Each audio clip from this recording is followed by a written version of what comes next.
Sakay tayo na sakay. Baka mamaya tumatawag to ha. Pakutay tayo dito. Ano ba sabihin na sasakyan mo? Ayaw ka.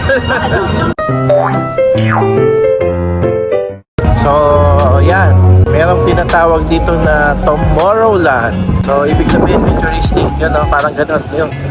Kasama yata yung aeroplano na nilipad na yan. May UFO. O, diba?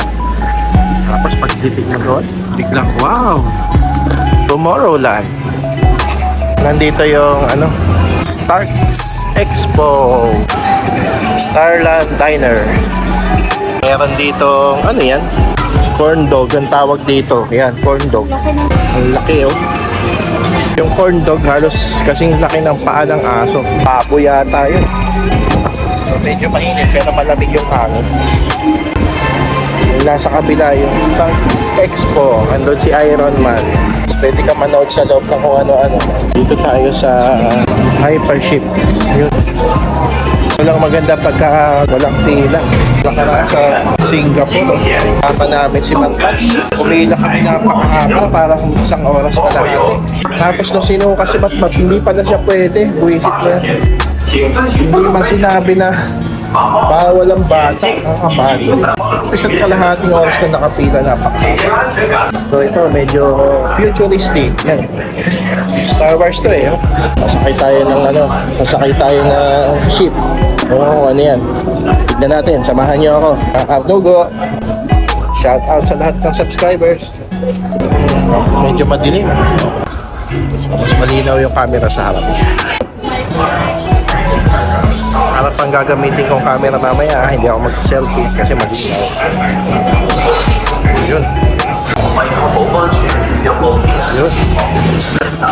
Sana lang trend lang to ha. Hindi to yung yung bumabaliktad.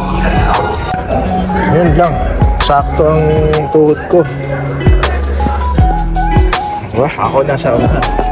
Makikita natin. Mapapanood nyo kung anong meron dito.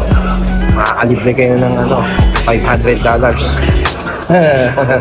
Sakay tayo na sakay. Baka mamaya tumatawag to ha. Sakay tayo dito. Diyan. Diyan. Umaakyat. Puta. Ano ba sabihin na sasakyan mo? Ayaw ka. Umaakyat. Uy.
Hindi ako sumasakay ng gano'n.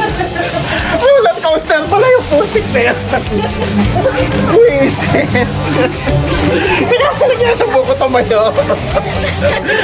Putik na yan.